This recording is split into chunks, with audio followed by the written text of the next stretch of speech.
Alright, welcome back to my YouTube channel. I'm on this vlog.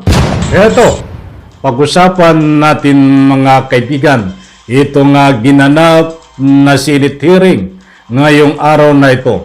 Diyan sa Senado. Tungkol dito sa PDL. Hearing na kalukuhan mga kaibigan. Talagang from the start ay pinanood po natin mga kaibigan itong Senate hearing. At naku po, talagang ako po ay kaya namang tawa. Napakarami ko hong ika nga po binitawan na tawa dito dahil mukhang tanga. Itong kalbo na ito, na si Bato. Hindi ko masikmura tuloy ang pinagagagawa nito sa Senado. Sino po ang nakapanood dito ng Senate hearing na ginanap kanina lang po, ilang oras lang nakakaraan diyan sa Senado? Taas po ang kamay. Alam ko, napanood nyo din at talagang madidismaya po kayo. Mahaba po yung Senate hearing mga kaibigan. At pasensya na po, ako ay humihingi sa inyo ng pangunawa dahil medyo abala po tayo at hindi po tayo nakakuha ng video na ika nga po dapat ipakita sa inyo. Hindi po tayo ika nga hindi nakapag-edit. Ibig sabihin ay bibigyan po natin ng dapat punto de vista, public opinion na ipapakita po sa inyo. Umasa po kayo.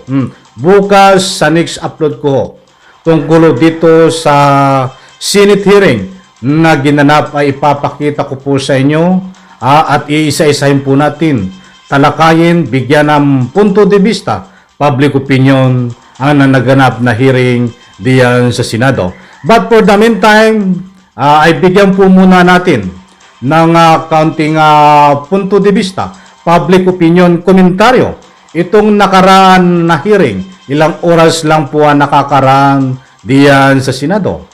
Mag-focus muna ho tayo dito kay Maricel Soriano, kay Senador Bato, at siyempre dito kay Senador Jinggoy Estrada.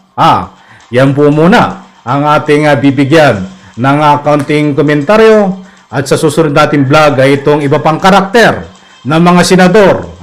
Senador Kuno na umattend po diyan sa hearing nagpakita, subalit biglang umalis. Yung iba ho, katulad ni Robin Padilla, ay halos matulog na lang doon sa pagkaupo. But anyway, saka po natin bibigyan po ng kaunting pagtatalakayan sa susunod natin vlog. Eto, mga kaibigan. Dumako po tayo dito muna kay Maricel Soriano. Ay talagang matindi. DDS. Mga vlogger ng DDS. Nasaan ang pinapakalat nyo na itong si Maricel Soriano ay may pasabog at ididiin itong ating kasalukuyang Pangulo Bongbong Marcos? Nagpapakalat ho niyan ang mga vlogger ng DDS. Ang SMNI ay nagpapakalat din na ikangay may pasabog itong si Maricel Soriano. Mga kaibigan, mga mahal kung taga-subaybay, hindi ko po kayo liligawin. Hindi ko po kayo bibigyan ng anumang fake news dito sa ating komentaryo, public opinion, kahit wala pa akong pinapakitang video sa ngayon, mga kaibigan. Walang pasabog itong si Maricel Soriano na ibig sabihin po nila ay ididiin itong ating kasalukuyang Pangulong Bongbong Marcos. Yan po ang ika nga po ay pinakakalat ng mga DDS vlogger. Nako po, ganon sila. Ganon sila kadesperado. Ano ang sinabi ni Maricel Soriano? Diyan ho, sa ika nga po ay Senate hearing. Wala siyang kinalaman, mga kaibigan, sa binibintang ni Morales.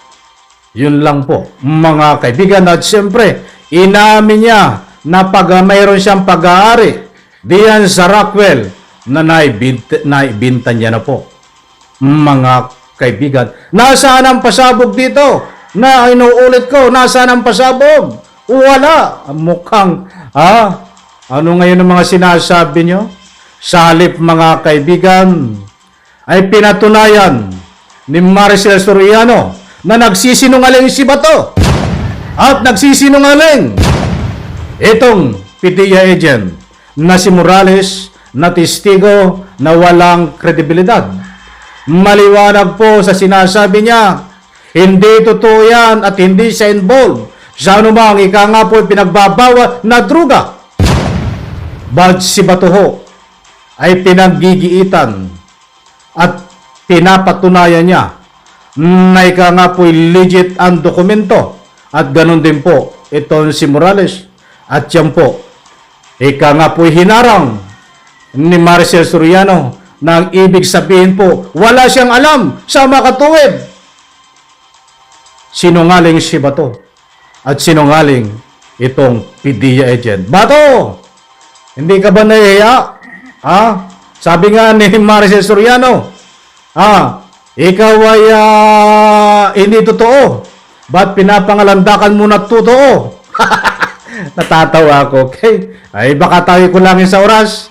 Medyo konting padaan lang yon. Eto, dumako naman tayo dito kay Jinggoy Estrada. Ang sabi ni Jinggoy Estrada, ikaw ay isang manluloko. Manluloko. Hindi dapat pagkatiwalaan. Itong PDEA agent na si Morales at ang dokumento ay isang basura. At bakit naniniwala siya sa mga sabi-sabi? Puro heresy ang ika nga po'y sinasabi nitong PDEA agent. Ayon po dito kay Senador Jinggoy Estrada sa madalit salita, nagsisinungaling ang ibig sabihin ni Jinggoy Estrada, ni Senador Jinggoy Estrada, dito ho kay PDEA agent. Ba't sumabat si Bato? Ba't hinarang ni Bato? Ano ang sabi ni Bato? Ininterrupt. Itong hika nga po si Senador Jinggoy Estrada, ang sabi niya, lehitimo at hindi sinungaling itong PDEA agent na si Jonathan Morales. Naku po, Diyos mio, mabaki. Ang akala ko, magbabackout siya, itong si Jinggoy Estrada. Dahil kung ako ho ang nandun na isang halimbawa lang. Kung ako ay isang senador doon sa katayuan ni Senador Jinggoy Estrada, na alam naman na talagang ni Jinggoy Estrada na hindi pagkakatiwalaan at itong si PDEA agent. Subalit pinagtatanggol ni Senador Bato. Lumalabas doon na bias. Lumalabas doon talagang scripted. Pero hindi kasama sa scripted si Senador Jinggoy Estrada. Kung ako nasa katayin, baka ako'y mag-back out. Hindi ako kapagpigil na mismong antitirahin ko dito ng mga komentaryo public ng ika nga po, rason. Ay itong si Bato, ay bakit ka naman ganyan Bato? Huwag ka dapat ganyan. Ay siguro napigilan ni Senador Jinggoy Estrada, biglang nawala ho. Hindi natin alam kung ano nga salubin niya. Ika nga po hindi na nagpaalam. Kung maalala nyo ho, itong si Senador Rapi Tulfo, nung nag-back out, na ang dahilan din ay ang pagkampi, pagtanggol nitong si Senador Bato dito sa mga ilang tiwaling pulis. Akala ko ho, mauulit kanina dahil ganyan po ang nangyayari kanina diyan sa Senate hearing. Pilit na tinataas ang antas ng pagkatao, pilit na hindi sinungaling itong si PDEA agent na si Morales. Ano ang batayan? Muli kong uulitin.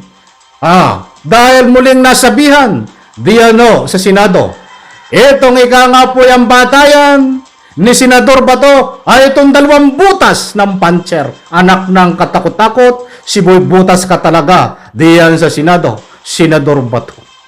Muling nasabihan niya na ika nga po legit ang dokumento na basura, mga kaibigan. Dinudurog ni Senador Jinggoy Estrada sa pamamagitan ng legal na pagtatanong. Subalit, kinaharang ni Senador Bato. Ang tanging sabi nga niya, naniniwala siya na legit ang dokumento at naniniwala siya na hindi sinungaling itong PDEA agent na si Morales. Muli kong uulitin, ang batayan niya, nakatangahan, kalukuhan, ay ang dalawang butas na puncher. Muli mga kaibigan, pasensya na po at tayo nagbigay lang ng kaunting komentaryo, public opinion. Sa susunod natin vlog, mga kaibigan, ipapakita ko po sa inyo ang mga video aktual na nangyari diyan sa agutan ni Senador Jinggoy Estrada at nitong sinungaling na si Morales. At siyempre, iba pang development, kaganapan na nangyari po sa hearing. Muli po, maraming salamat. Pagpalain po tayo lahat. Diyan po sa comment section, inaanyayahan ko po kayo. Huwag po tayong matakot, may kalayaan ho tayo. May ka nga po'y magbigay ng anumang public opinion.